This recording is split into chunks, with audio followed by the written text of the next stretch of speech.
आज की जो कहानी मैं आपको सुना रहा हूँ वाकई में हैरान और परेशान करने वाली कहानी है। जो रिश्ते सबसे बड़े होते हैं उसी रिश्ते को तार तार कर देने वाली कहानी मैं आपको सुनाने वाला हूँ।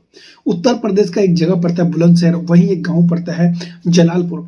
वहां एक व्यक्ति 65 वर्षीय व्यक्ति सुबह सुबह 15 दिसंबर 2023 का मामला है। वहां पास में पोखर था, पोखर में एक व्यक्ति की लाश मिलती है और गांव वालों में दहशत फैल जाती है। जो 65 वर्षीय नथु सिंह नाम था, नथु सिंह, उसको किसी ने मौत के घाट उतार कर उसे पास में पोखर के अंदर डाल दिया। गांव वालों में तहलका मच गया। जब गांव वाले सूचना पुलिस को देते हैं, वहीं जो वहां के इंस्पेक्टर होते हैं, जो पुलिस थाने के इंचार्ज होते हैं, वो तुरंत अपनी टीम के साथ आते हैं। और जब वो देखते हैं वाकई में एक 65 वर्षीय और जो व्यक्ति नाथू सिंह, उसको किसी ने मौत के घाट उतार कर उसे उस पोखर में डाल दिया था। पुलिस के भी रोंगटे खड़े हो जाते हैं। बुजुर्ग व्यक्ति को कौन आखिर मौत के घाट उतार सकता है? ये ब्लाइंड मर्डर केस था, पुलिस के लिए चुनौती थी और पुलिस भी हैरान थी, परेशान थी और उनके नीचे से जमीन खिसक जाती है कि कोई बुजुर्ग व्यक्ति को कैसे कोई मौत के घाट उतार सकता है। उसके बाद उसे फेंक कर और वहां से फरार हो जाता है। दोस्तों, आइए जानते हैं पूरा मामला क्या। नमस्कार, आदाब, सत श्री अकाल। आज की जो मैं सच्ची घटना आपको सुना रहा हूँ, उत्तर प्रदेश का एक जिला पड़ता है बुलंदशहर। वहां एक थाना पड़ता है नरसेना और वहीं नरसेना थाना के अंतर्गत एक गांव आता है जलालपुर। 15 दिसंबर को एक व्यक्ति की लाश मिलती है। जो पोखरा, जो पास में पोखर होता है, उसी के अंदर एक बुजुर्ग जो व्यक्ति था, उसकी यहाँ पर लाश पड़ी हुई थी।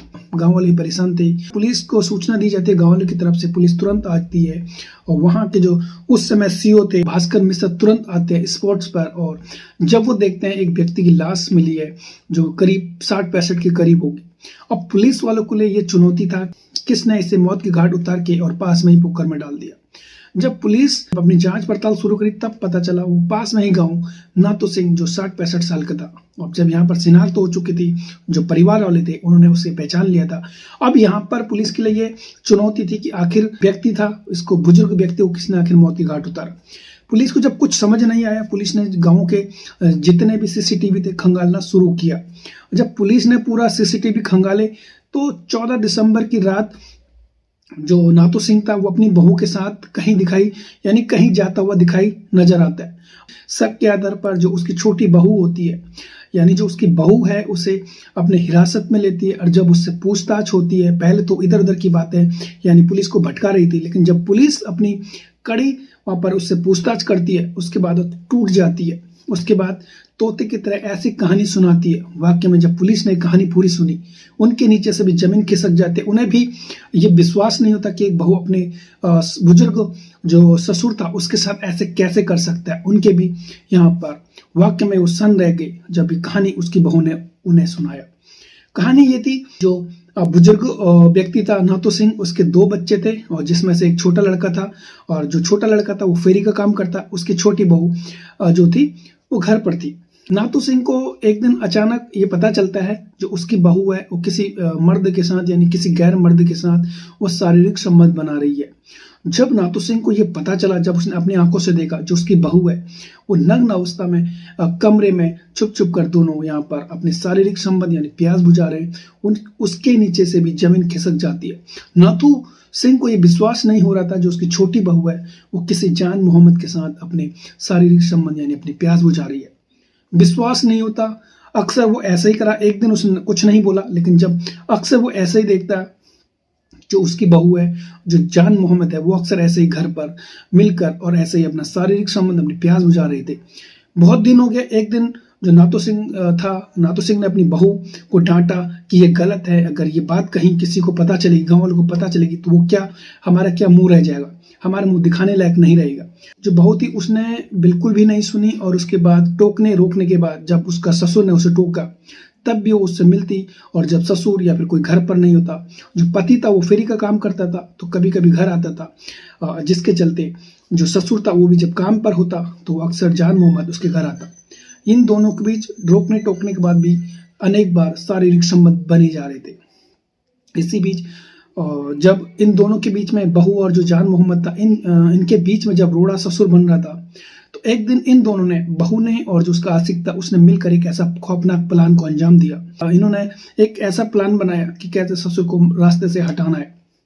उसी के तहत उन्होंने एक प्लान किया। 14 दिसंबर 2023 की रात जो इसके घर पर थे, यानी नाथू सिंह के जो घर पर थे, ये बहू जो थी, बहू ने सबसे पहले जो घर पर सारे लोगों को चाय में नशीला पदार्थ यानी बेहोश करने वाली दवाई मिला दी थी, जिससे जो सारे घर वाले थे वो बेहोश हो जाते हैं, बच्चा ससुर। उसके बाद ससुर को ये बाहर ले जाती है, और उसके बाद बाहर ले जाने के बाद जो बहू के साथ मिला हुआ था जान मोहम्मद पहले ही बाहर उसका वेट कर रहा था। अब ये जब इसके घर वाले सारे बेहोश हो जाते हैं, ये अपने ससुर को बाहर ले जाती है। वहां ये दोनों उसको पकड़कर उसके हाथ पैर बांधकर और उसका गला दबाकर, उसके बाद उसके सर पर ईंटों से अनेक बार करने के बाद जो नाथू सिंह था उसकी मौत हो जाती है।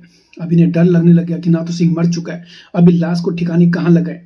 तो पास में ही उन्होंने सोचा, जो पास में एक पोखर था वहां उन्होंने उसे बांधा और उसी पोखर में डाल दिया। अब वहां से फरार हो गए। जब पुलिस ने पूरी छानबीन करी, जब पूरा पड़ताल चला, जब पुलिस ने जो बहू थी उसे शक के आधार पर गिरफ्तार किया, तब जाके इस केस का खुलासा उसकी बहू ने खुद किया कि हमारे बीच अवैध संबंध थे, और इसी अवैध संबंध के कारण जो ससुर था वो बीच में रोड़ा बन रहा था, इसी के चलते हम दोनों ने इस घटना को अंजाम दिया, ताकि हमारे बीच में जो मेरा पति था वो बाहर रहता था, वो टाइम नहीं देता था। इसी के चलते जो जान मोहम्मद था वो पास ही मुजफ्फरनगर का था, और हम दोनों के बीच प्यार हुआ। धीरे धीरे शारीरिक संबंध हुए, और शारीरिक संबंध इतना बढ़ गया कि हम दोनों एक के बिना नहीं रह पा रहे थे। इसी बीच हमने अनेक बार शारीरिक संबंध बनाए, और जिसके चलते जो हमारा ससुर था वो बीच में रोड़ा बन रहा था। इसी के चलते हमने उन्हें मौत के घाट उतारा। पुलिस ने दोनों आरोपियों को गिरफ्तार करके उसे जेल भेज दिया। वाकई में पुलिस ने जब पूरी कहानी उसकी बहू से सुनी, पुलिस भी दंग रह गई। कैसे एक रिश्ता, जो ससुर और बहू का रिश्ता था, वाक्य में एक पिता के समान ससुर कहा जाता है हिंदुस्तान में, उसी ने जो अपने आशिक के साथ उसे अवैध संबंध के कारण उसे बीच में बने रोड़े को उन्होंने हमेशा के लिए हटा दिया। वाक्य में शर्मनाक कहानी है। ऐसी बहू को क्या दंड मिलना चाहिए, आप कमेंट जरूर कीजिएगा। ऐसी बहू किसी को ना मिले जो अपने ससुर या फिर घर में उसे मौत के घाट उतार दे, वो भी अपने अवैध संबंधों के कारण। वाक्य में हैरान और परेशान वाली कहानी है। दोस्तों, हमारे हिंदुस्तान में कहा जाता है कि ससुर और बहू जो बाप बेटी का रिश्ता माना जाता है, लेकिन यहाँ पर उल्टा हुआ। उसी बहू ने अपने शारीरिक संबंध बनाने के चक्कर में, किसी लड़के से शारीरिक संबंध बनाने के चक्कर में अपने पति को भी धोखा दिया और अपने ससुर को मौत के घाट उतार दिया। वाक्य में ये हैरान और परेशान वाली कहानी थी। जब मैंने ये कहानी रिसर्च करी, जब मैंने ये कहानी आपको सोचा कि ये कहानी सुनाऊं, ताकि ऐसे जुर्म बढ़ने से पहले उसका डट कर मुकाबला करें। दोस्तों, इस कहानी का सुनाने का उद्देश्य किसी का दिल दुखाना नहीं है, बल्कि आपको समझाना है, सचेत करना है। ऐसे जो अपराध होते हैं उससे डट कर मुकाबला करें। दोस्तों, आज के लिए इतना ही। तब तक के लिए बाय, टेक केयर।